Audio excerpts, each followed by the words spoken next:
Hello नमस्कार. पुन्हा एकदा माझ्या नवीन ब्लॉगमध्ये तुमचं खूप खूप स्वागत. आणि खूप दिवसातून मी ब्लॉग बनवत आहे. आज हरतालिका आहे, हरतालिकाची पूजा वगैरे करणार आहे, तर ते तुम्हाला मी दाखवायचा प्रयत्न करेन. जेवढं शक्य होईल तेवढं दाखवेल आणि तुम्ही माझा ब्लॉग शेवटपर्यंत बघा. खूप दिवसातून मी ब्लॉग करत आहे, कारण का अशामध्ये मी एकही ब्लॉग केला नाही. आणि पोस्टाचा ब्लॉग नक्की शेवटपर्यंत बघा. माझं सगळं काम वगैरे झालेलं आहे, पण आता काम वगैरे माझं सगळं झालेलं आहे. आता पूजाचं साहित्य वगैरे काढते, बाहेर रांगोळी वगैरे काढते आणि नंतर पूजेला स्टार्ट करते. तर तुम्ही माझा ब्लॉग नक्की शेवटपर्यंत बघा. आईता गेलेले आहे शाळेत आणि खूप वेळ झालेला आहे, कारण का मी आज उद्या गणपती येणार म्हणून आज थोडी घरातली साफसफाई वगैरे केलेली आहे, घर वगैरे स्वच्छ केलेलं आहे. त्यामुळे मला खूप लेट झालेला आहे आज पूजेला. 10:30-11 वाजलेले आहेत. आज पूजा मी पटकन पूजा करते, कारण का आईता आता 1 वाजता येते, तिला 1 वाजता आणायला पण जावं लागतं. त्यास म्हणजे पुढे तुम्ही ब्लॉग बघत राहा आणि लाईक करा, शेअर करा आणि सबस्क्राईब नक्की करा. चला तर आज साडी मी घातलेली आहे आणि इडीवाकडी कशी तर घातलेली आहे, कारण का साडी घालायला खूप वेळ लागतो. कारण आम्ही साड्या वगैरे घालत नाही, दररोज ड्रेसच असते. त्यामुळे साड्या कधी तर घालण्यात येतात आणि त्याला खूप वेळ लागतो. त्यासाठी शेवटपर्यंत बघा. अशा प्रकारे साडी घातलेली आहे आज आणि चल पूजा करत आता. पूजेचं सगळं साहित्य मी इथं काढून ठेवलं आहे. फुलं आहेत, पानं आहेत, पंचामृत, इथं पत्रे आहे, सगळे वंटीचं काढलं आहे. इकडच्या साईडला हे मुळा आहे आणि याच्यामध्ये कणीस वगैरे आहेत, केळी आहे, ॲपल आहे. हे पूजेच्या साहित्यामध्ये आलेलं आहे, कणीसन ते. तर अशा प्रकारे सगळं व्यवस्थित काढून ठेवलेलं आहे. वाळू पण व्यवस्थित स्वच्छ धुवून घेतलेली आहे मी, फळं वगैरे. आता पूजा वगैरे करूयात आपण व्यवस्थित. देवाची मी आधी पूजा करून घेते आणि नंतर करते. तर अशा प्रकारे मी इथं चौरंग मांडलेला आहे. आता चौरंगाला आपण वाळूने चौकोन काढून घेणार आहोत. सगळ्यांच्या घरी वेगवेगळ्या प्रकारची पद्धतीने पूजा केली जात असतील, पण आमच्या घरी अशी पूजा केली जाते.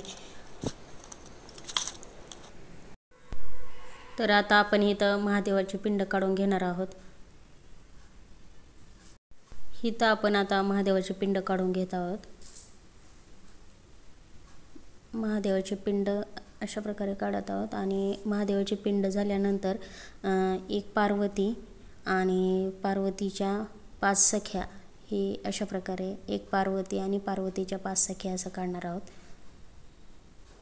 आणि हे सगळं वाळूनच काढायचं आणि नंतर त्याची मस्त यथासांग पूजा करायची. अशा प्रकारे एक पार्वती आणि पार्वतीच्या 5 सख्या असं काढलेलं आहे.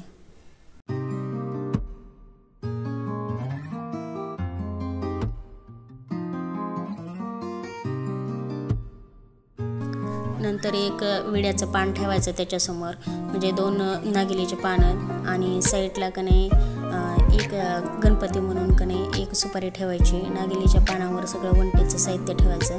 नंतर यथासांग आधी गणपतीची पूजा करायची. कुठलीही पूजा करते वेळेस आधी गणपतीची पूजा करायची आणि नंतर बाकीची पूजा करायची. तर मी इथं सुपारी म्हणून गणपती ठेवला होता आणि तिथं मस्त पूजा वगैरे केली. दुर्वा वाहिली, फूल आणि नैवेद्य गुळ खोबरं ठेवलं. आणि आता कने आपण महादेवाच्या आणि सख्या पार्वती आणि सख्यांची पूजा करून घेऊयात. तर पंचामृत, पाणी यांनी कने व्यवस्थित फुलांनी पाणी आणि पंचामृत शिंपडून व्यवस्थित पूजा केली. नंतर आता त्याच्यावर आपण पत्रे वगैरे वाहूयात. तर पहिल्यांदा मी बेल वाहिल्यानंतर हे आहे धोत्र्याचं फूल वाहिल्यानंतर मी सगळे जे मी पत्रे आणल्या होत्या ते कने व्यवस्थित स्वच्छ करून मग नंतर वाहिल्या व्यवस्थित. जसं तुम्हाला म्हणजे महादेवाच्या पिंडीचा आकार करायचा पूर्ण पत्र्या वाहताना आणि फुलं वाहताना. आणि जेवढं तुम्ही आणलं आहे तेवढं व्यवस्थित सगळं कने व्हायचं. तर इथं मी कने महादेवाच्या पिंडीचा आकार करण्याचे चालू आहे, कारण का म्हणजे जेवढे पत्रे आहेत त्याचा व्यवस्थित जिथल्या तिथं आकाराने कने सगळ्याकडे पत्र्या व्हायच्या.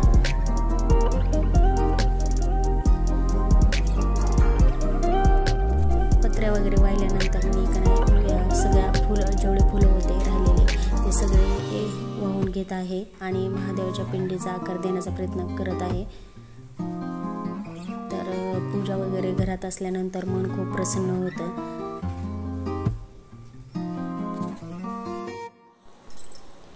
अशा प्रकारे पूजा झालेली आहे आणि पाटावर आता नैवेद्यासाठी सगळे जे फळ आणलेले आहे ते ठेवून द्यायचे। तर केळी, ॲपल हे सगळं नैवेद्यासाठी आणलेले असतात, जे ते आपण समोर ठेवून द्यायचे। कणीस आहे, ही काकडी आहे,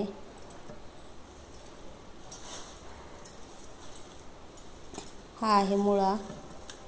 तर सगळं साहित्य नैवेद्यासाठी जे आणले आहे ते व्यवस्थित ठेवून द्यायचे। पूजा वगैरे झाल्यानंतर मी वंटी वगैरे भरून घेत आहे। वंटी वगैरे भरून झाल्यानंतर आरती वगैरे करणार आहे। वंटी भरली आणि नमस्कार केला मनापासून आणि नंतर आरती केली। अशा प्रकारे माझी गणेशपूजा एकदम छान पद्धतीने संपन्न झालेली आहे। आणि तुम्ही माझा ब्लॉग शेवटपर्यंत पाहिल्याबद्दल तुमचे खूप खूप धन्यवाद। लाईक करा, शेअर करा आणि सबस्क्राईब नक्की करा आणि बाय।